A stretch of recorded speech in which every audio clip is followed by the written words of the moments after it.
Nigeria or Nigeria.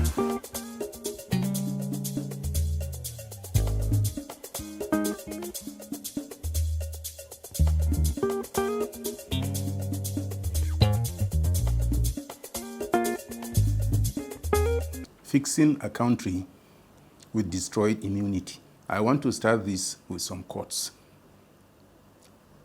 Leonardo da Vinci said, "Not to punish evil is like authorizing it."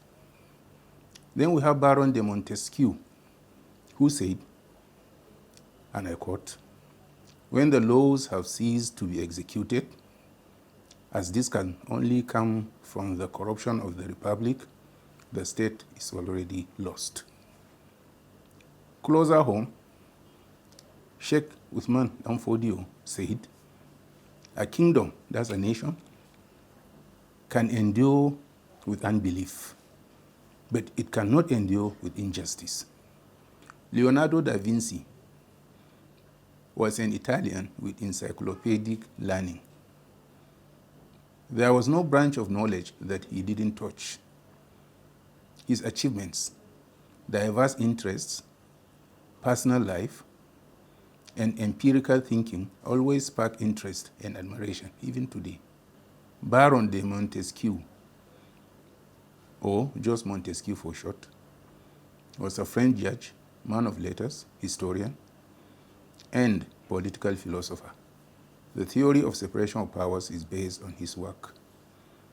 Uthman Danfodio was a Fulani scholar, Sunni Islamic religious leader, revolutionary, and philosopher who founded the Sokoto Caliphate and ruled as its first caliph. These philosophers were leaders of men, ideas, and nations, and are all in polar positions to speak about lost states. But Nigeria is not lost, not yet. But is it passing through a difficult phase? Yes. Does it have the potential to be a top world nation? Unquestionably, yes. However, our potential to grow into that great nation, that world power, is under threat. The way diseases take over the human body is simple but clinical.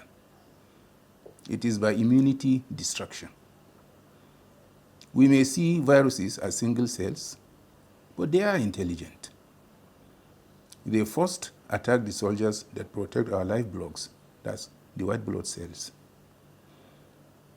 They weaken them and kill them off. Were these white blood cells multi-celled beings like animals or humans, they will pick race whenever they see them, because their attackers are ferocious and coming in droves. Their attacks are multidimensional, taking various forms, and yes, they are tactical about it. Have we observed that this is now what is happening to the corporate entity called Nigeria?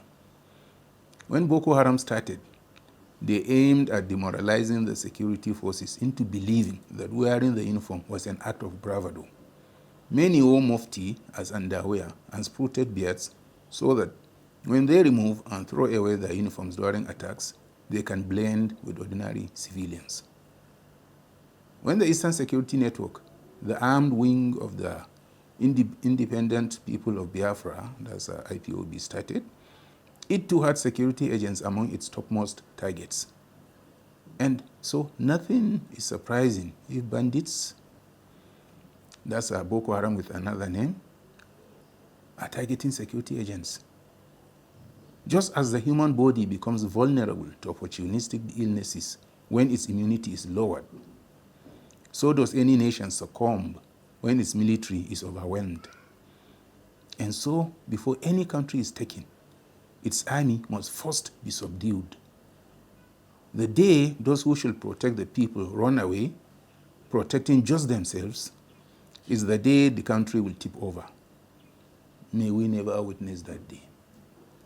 And so it is not for fun when George Orwell said, "People sleep peacefully in their beds at night only because rough men stand ready to do violence on their behalf." Winston Churchill, too, was quoted to have said, "We sleep safely at night because rough men stand ready to visit violence on those who will harm us, which is a slight variant of Orwell's quote. The message is what's important, not who said it first, because Rudyard Kipling, an English journalist, and John Le Carre, a British author, had all said something similar. What is happening now calls for concern. The people have been cowed by vendors of terror. Terrorist acts now happen by the minute, that even media houses are overwhelmed by the deluge of the reports. We cannot, sadly, report all of the attacks of mayhem being visited on innocent people in the north, and many parts of the southeast, and some parts of the southwest of the country. And now, it is the armed forces themselves that are endangered. We know the attacks on them have been ongoing for long, but now there is a frenzy about it. It is as if there is a special agency to run over the military, which is the buffer between the nation and its people, and thus bent on destroying its sovereignty. Sadly, our president, according to Governor Nasir El-Rufai, does not even know. El-Rufai told a bewildered and traumatized nation that he had to tell the president about the threat by terrorists to kidnap him and the governor, meaning the president was not even conversant with the predicament of the train attack victims. Did I hear someone say El-Rufai should know? In years past, the focus of Boko Haram was to take over Maiduguri, the Borno state capital. At one point, Maiduguri could only breathe through one nostril, the road leading from it to Damaturu, the Yobe state capital. They did their best to plug that only gateway to the outside world with no commensurate success. While they have not forgotten Maiduguri, or the northeast, or even Katsina, Zamfara, Niger, Kogi, and Kaduna, they seem to have turned their ambition for territorial conquest to Abuja. Since last year, we have been shouting on top of our voices that bandits operating in Niger State to the west, Kogi to the south, Kaduna to the north, and Nasarawa to the east had sandwiched Abuja, and there is a need for a clinical onslaught against them. The Fulani settlements in these areas need to be forensically combed. Quite a few of the rugas around Kuje, Lugbe, and close to the Nnamdi Azikiwe International Airport are alleged to be used by bandits to store weapons.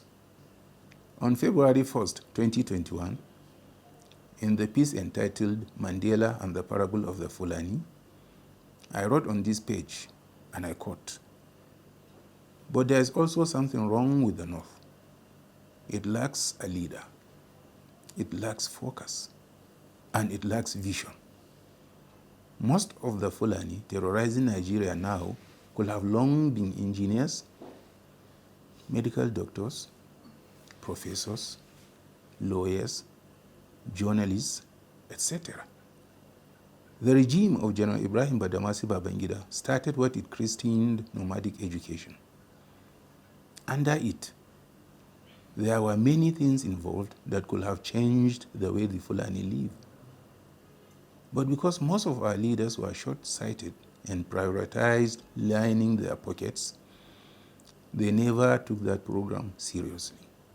Now, with all the money they have sliced for themselves, those who should have been professionals today will not allow them and other innocent citizens to enjoy living in peace. But what's the way out? Out of many other things, government must ginger our security personnel. A situation where top officers skim off what should go to the troops should urgently be addressed. Ill-equipped, hungry, and demoralized security personnel can easily be compromised by evil men or intimidated by their capability for violence. With our population going through the roof, the government must urgently embark on massive facilitation for the proliferation of small and medium-scale enterprises. It must overhaul and reposition SMEDA, NDE, ITF, etc. They are now just avenues for the wastage of public funds. The only way to mop up idle brains and cut off the recruitment base of the crime industry is to provide a means of livelihood to the citizenry through gainful employment that the private sector can provide.